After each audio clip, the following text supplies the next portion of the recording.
Hello and welcome back to another update as we cover the latest news and reports from the Russo-Ukrainian war with major developments in this one. Starting out in the direction of Kupiansk, we see here that the Russian forces managed to take back some territory that the Ukrainians captured here in the month of November. So on the 1st of December, we're seeing some Russian attacks here in the northern front by the Kupiansk direction. We also see this image here, which has taken some geolocated photos from a video that was released a couple of days ago, where Russian forces were building up forces here in the southwest of Persh-Travneve, where they were building up their forces trying to launch attacks towards the Ukrainian positions here to the southwest, after which they were hit by Ukrainian targeted strikes.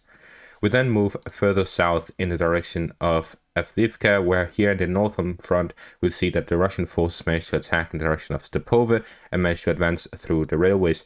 This is again another attempt by the Russian forces to attack in the direction of Stepove after the Ukrainian forces counterattacked and managed to regain control over the village. So we're seeing that fighting is taking place in the northern flanks by Stepove, and if we take a look at these images here, we see from this image here that this is the outlook of the Russian forces fighting here in this direction. The Russian forces have control up to this area right here. There's this forest line that goes northwards.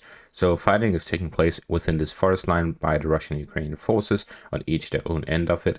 Further north, we see that there is this gap here where there's a wider part of the forest area. This is a location where there's a lot of troops located, as with the cover of these forest areas there's a lot more opportunity for either side to build trenches and fortifications there to then launch attacks or defend their positions from there.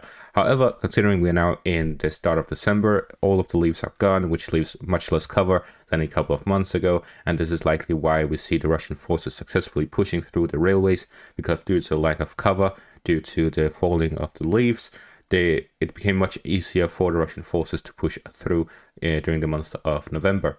And taking a look at this picture here, we see Stepove here on the left side and Berdishi here in front of us, and we see that there is this singular forest line that goes through here the central parts.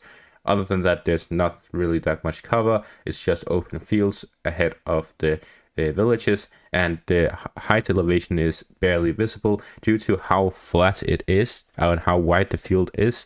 There's no straight increase in elevation. It's a very slight gradual elevation that allows either side to have a clear view over the whole area. This is why it became very difficult for the Russian forces to advance here at the start of November / at the end of October. So now we're seeing that fighting continues here in this direction towards Stepove, as the open fields next to it is much more difficult to push through, as the Ukrainian forces have many prepared defenses all across this area, including tunnels and trenches, which makes it difficult to advance.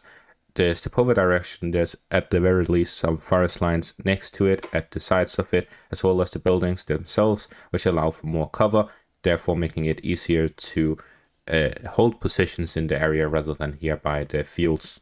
Talking about fields, it becomes easier the more we go into the winter months to use these fields for armored movement, as we see with the weather. First off, in Kupiansk, where already from Monday at night all throughout Friday next week, the weather will be below the freezing point, and therefore the ground will slowly bit by bit freeze over, which will allow for armored vehicles to drive through the muddy fields, because the mud will freeze and therefore it will be traversable again.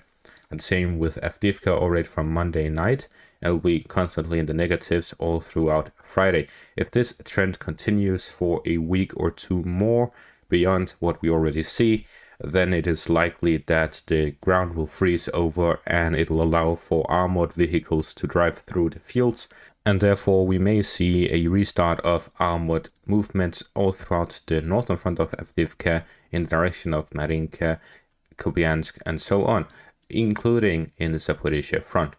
Well, let's go back to the direction of MARINKA, where we here see that the Russian forces managed to make a significant breakthrough, and this is likely as a result of Ukrainian forces retreating out of the city. It is reported earlier today that the Ukrainian forces left the city, and since then there's popped this video out where we see A drone flying over Marinka, which is by now covered in snow due to the snowstorm that happened last week all throughout southern Ukraine and Russia. And we see here that the drone flies through the western parts of the city, and towards the end of the route, we see a Russian flag in one of the final buildings at the very western edge of the city. And that is what I've marked as the progress of the Russian forces within the city. Moving on, we see that it flies around and looks at the neighboring houses, and there doesn't seem to be any movement in these areas.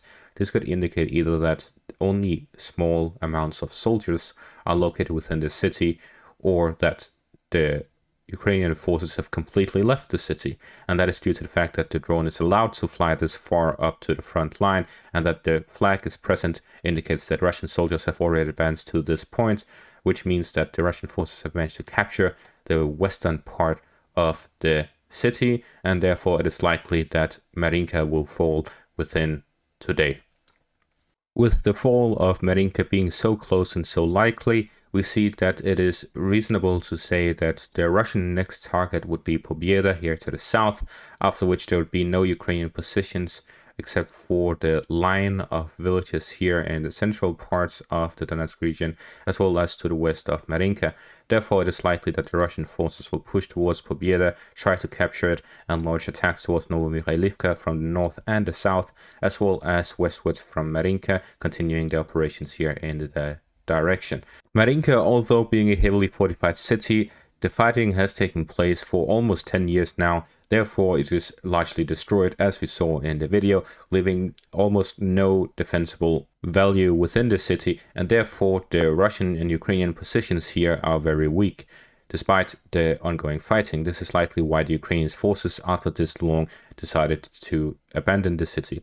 However, this has a huge influence on the morale of the Ukrainian forces, because Marinka itself has been a bastion of Ukrainian defense. It is a city that has seen fighting since the very start of the outbreak of the Ukrainian civil war. Therefore, we see that with the fall of Marinka, the Russian forces will gain a morale boost, specifically the DPR forces, and the Ukrainian forces will have a morale hit.